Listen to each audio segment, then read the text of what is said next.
Bucky Jones, Space Ranger, Space Ranger, Space Ranger, starring Richard in Bobby's Comet, Chapter 1.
Can you still see the meteor? Yes, Vena. And it's drawing nearer and nearer. You already have a comet named after you, Professor, so this one's mine. You promised. Bobby's Comet. Maybe it's as big as the world. Maybe bigger. Maybe Bobby, just now it's very small, but very menacing. In moments now, it will strike the Earth. We can watch it fall on visiograph. Let's hope it doesn't fall too close.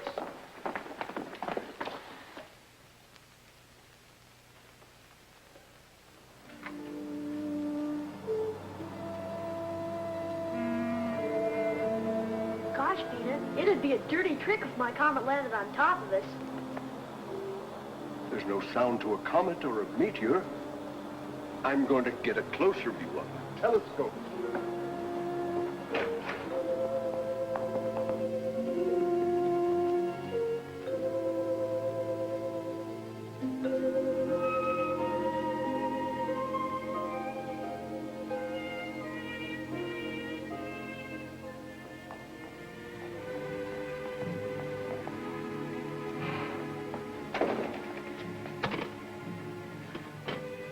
Secretary!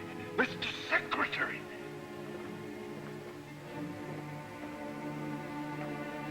Yes, Professor, what is your latest observation of the meteor approaching Earth?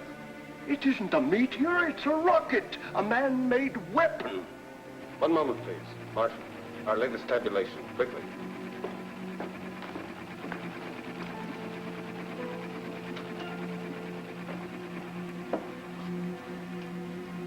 Position now. Celestial meridian, 87 degrees. Parallel, 233 degrees. Moment of contact with Earth, checked, rechecked, and is now absolute. 1510 plus 30. Professor Newton, who's shooting at us? I don't know, Bobby. No one knows.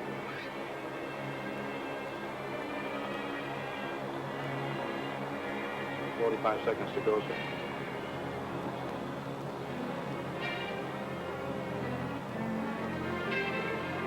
"20 seconds, sir." It will crash 2 degrees, 0.5 north of here. Why, it's headed right for the Newton Observatory where the professor is.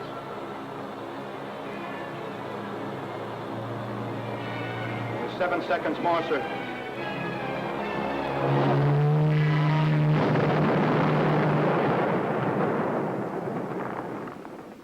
Professor Newton, Vena, and Bobby.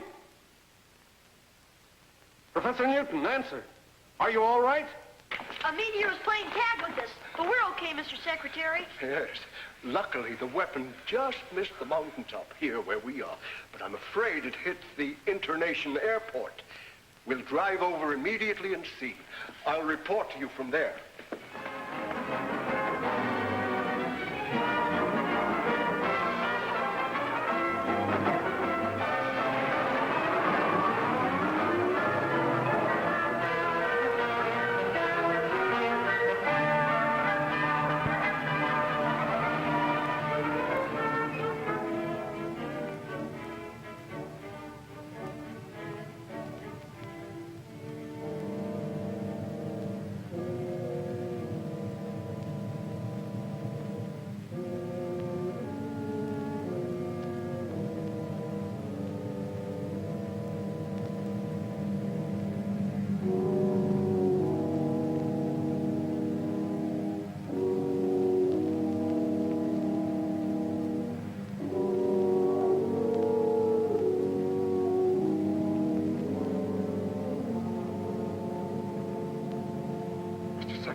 Secretary. Yes, Professor. Did you find where it landed? Just as I said, the airport. It barely missed the landing strip. Fortunately, no one was hurt. I'll order equipment to lower me into the crater. I only hope there's enough of the weapon left so I can find out something about it. We've got to somehow, but take no unnecessary chances. Be careful, Professor. We're lucky, Marshal. If this is the start of a bombardment of Earth, their first shot was wasted. Where's Rocky Jones? That's Rocky in his orbit jet, sir. Rocky isn't convinced that Griff is dead, so he's patrolling the Asiatic region to be on the lookout. Right?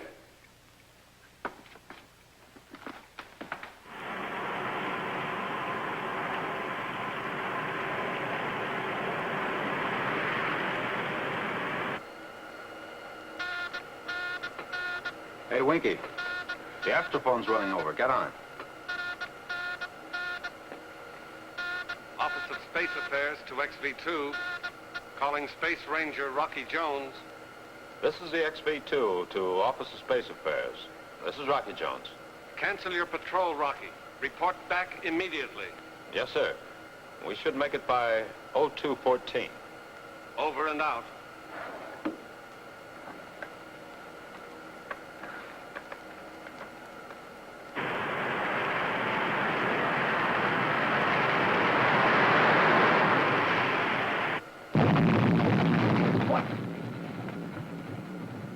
Okay, Rocky, cut it out.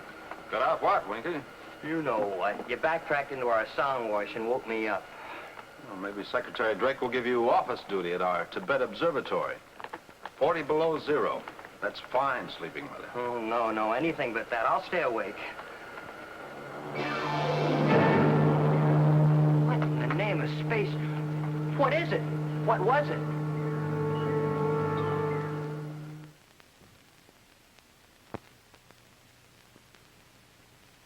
Now these are the fragments I was able to dig from the crater. The entire missile, its shell, its mechanism, was built of this crystal-like material, which I would call a poor substitute for our alloys. Poor substitute, Professor. Well, for anything at all to remain after such an impact, I think, is remarkable, especially after the great distance it traveled.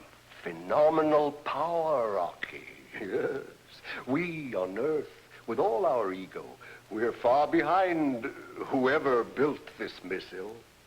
Well, what about atomic energy, Professor? Oh, they probably had that long before we did. Oh, Marshal, have you been able to contact our Tibet station? Haven't they answered yet? Sorry, sir, they haven't replied to my signals. I'll keep on trying. I can say this, however, that basically the power used to project their strange weapon is developed by friction. For example, rub two pieces of crystal together and intense heat and energy are generated. Careful, Bobby. That's powerful material. That's right, Bobby. Now, Vena, what are your conclusions in this matter? Well, sir, I can show you on the map.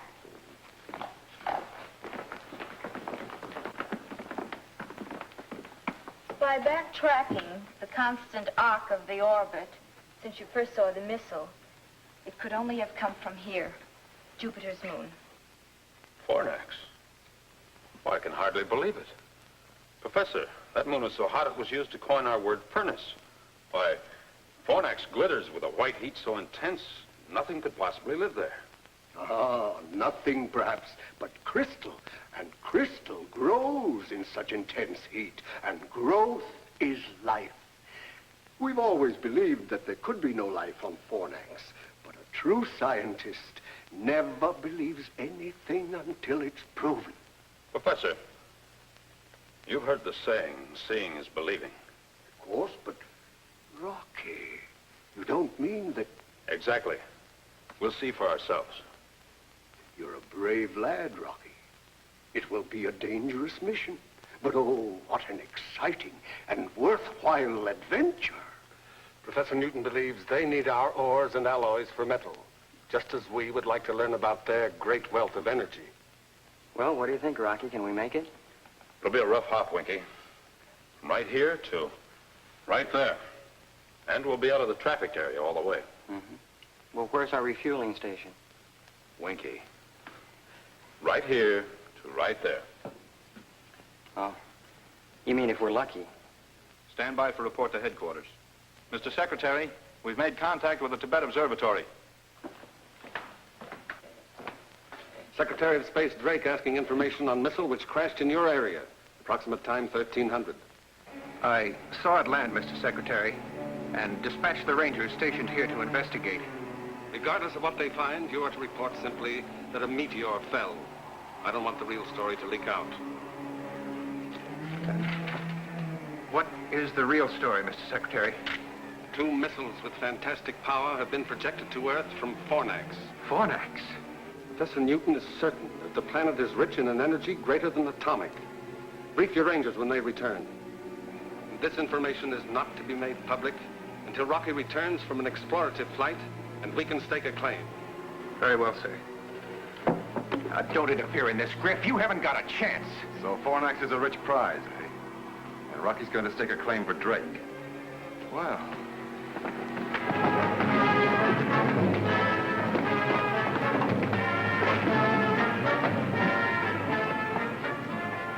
Sorry, Rocky, you won't get to Fornax first. In fact, you won't get there at all.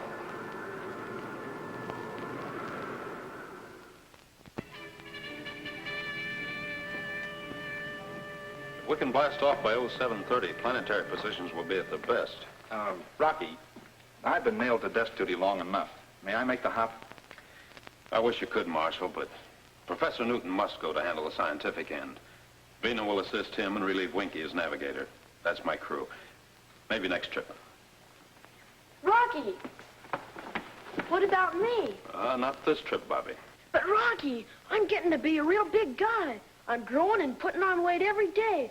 Gosh, and my muscles are. Sorry, Bobby. It's a long hop. We have to conserve all space and weight. I was only kidding, Rocky. You know I'm just a little fella. Gosh, I hardly weigh anything. Really, I'm anemic. Bobby is more valuable to me than his weight in instruments. Crew members prepare for blastoff. Bobby, get to work. Roaring rockets, you mean I can go along?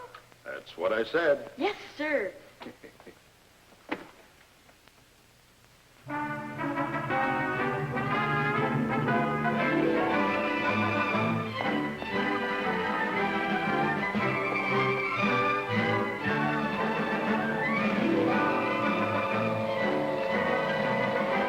Start off there, boys!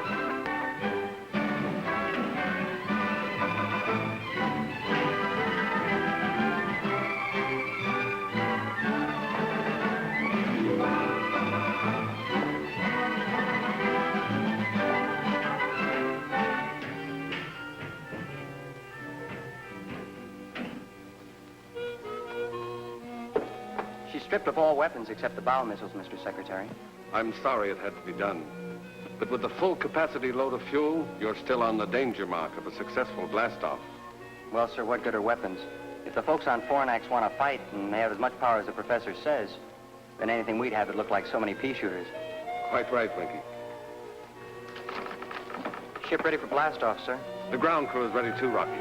The propulsion necessary to get you off Earth is 20 tons against a power setting of 8.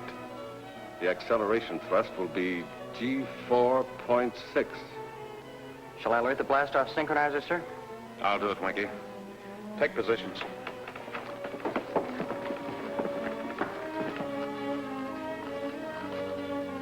Oh, Vena. I know what you're going to say, Rocky. With an acceleration of G4.6, there will be a shock which will cause us to black out. Don't worry, Rocky. Professor Bobby and I are up to it. We'll be the best crew you've ever had. Thank you, Vena. Switch on blastoff synchronizer.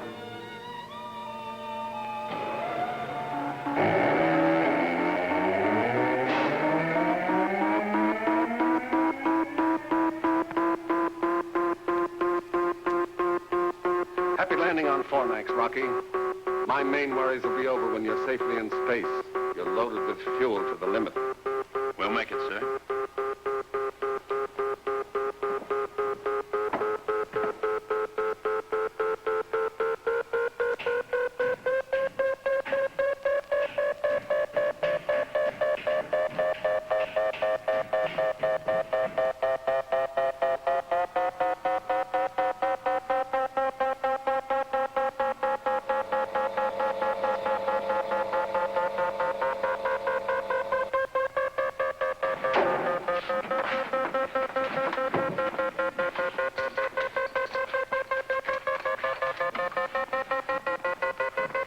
Pleasant dreams back there.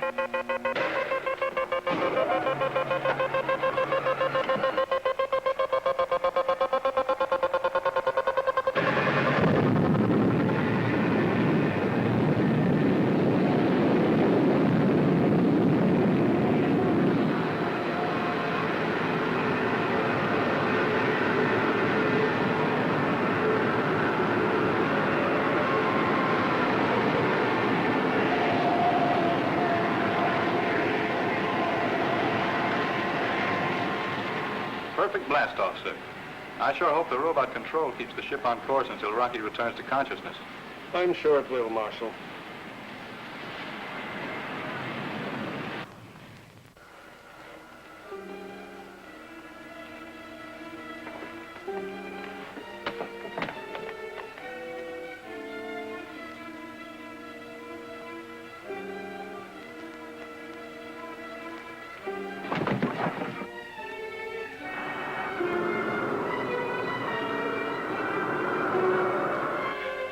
What's happened? They're in a crash dive. Rocky! Rocky, can you hear me? Rocky! Come in, Rocky! Rocky! Pull out of your dive!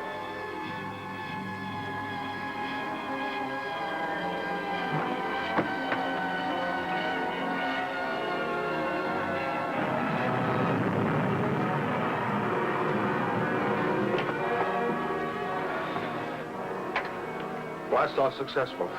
Ship under manual control. Out.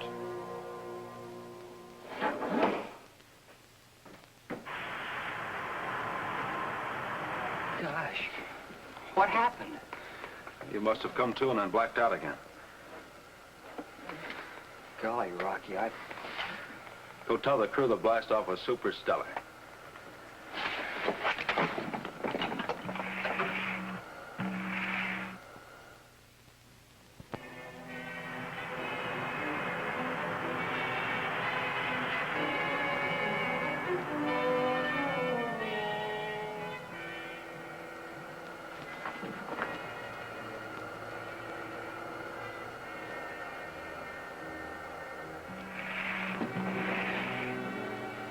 How do you intend to land on Fornax, Rocky, in case there are no landing facilities?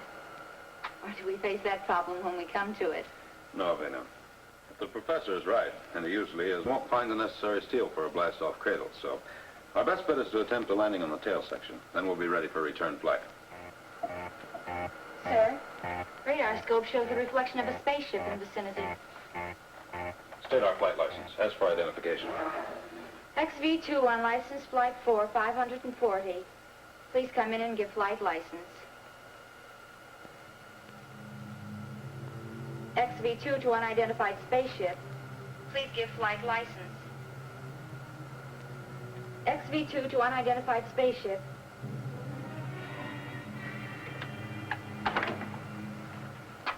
We haven't got a license, Rocky, but you'll find out who it is soon enough.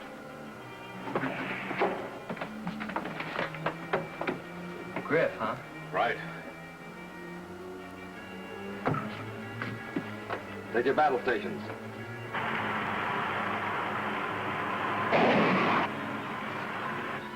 Load missiles in forward tube. Okay, Rocky. But that won't much more than scratch the paint of that ship. I know. Our only chance is to climb up into the rocket wars and score a direct hit in the tubes. That's going to be awful hot work and awful good shooting.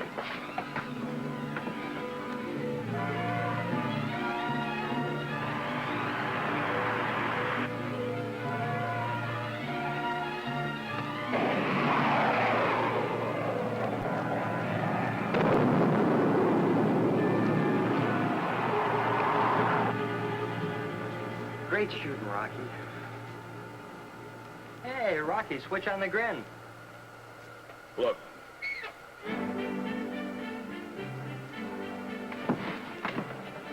Call the crew forward, Winky.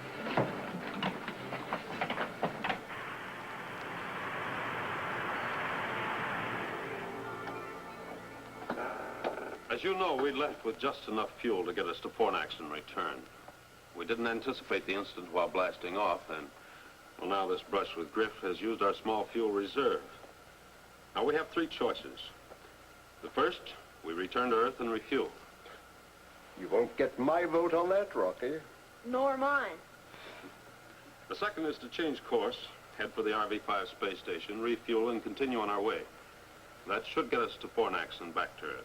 Yes, but Rocky, we can't risk taking the extra time. Think what could happen if a third missile crashes Earth. What's your third plan, Rocky? Without further incident, we can probably make Fornax, but then we gamble.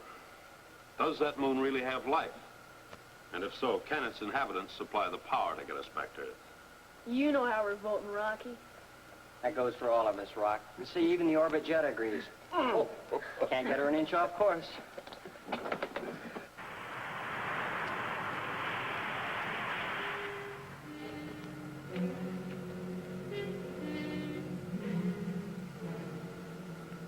Hey, Winky, you see what I see? Well, rattle my rocket reflexes. Crew forward. Fornax, dead ahead.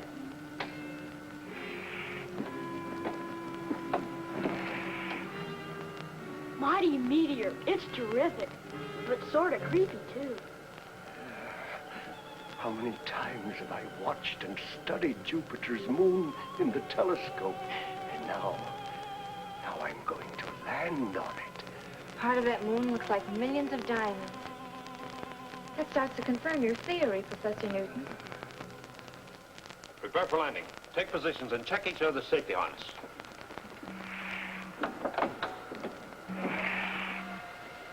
These instruments must be daffy. We're accelerating at 28 miles per second. Gravitational pull's terrific on us. It's twice that on Earth. Stand by to erect and uncase gyro.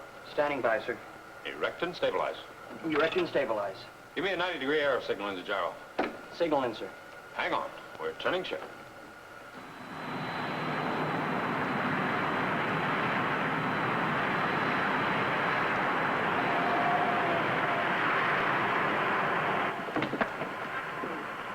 Set power to counteract gravitational pull.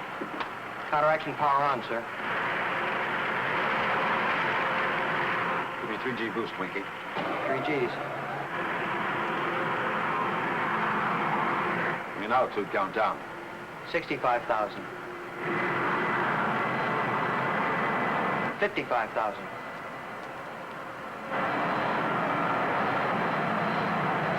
45,000. Boost power.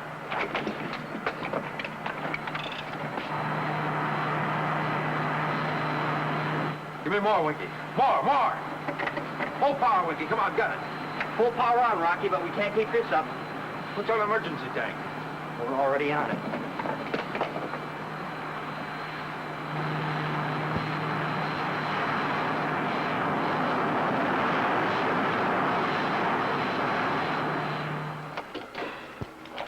Sparkling stardust, Skipper. I never thought we'd make it.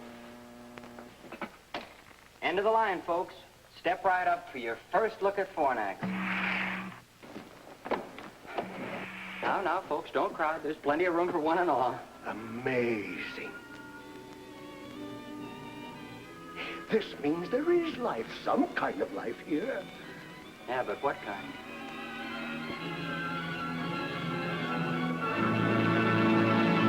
Week, same time, same station, when we again take you into outer space for further adventures with Rocky Jones, Space Ranger.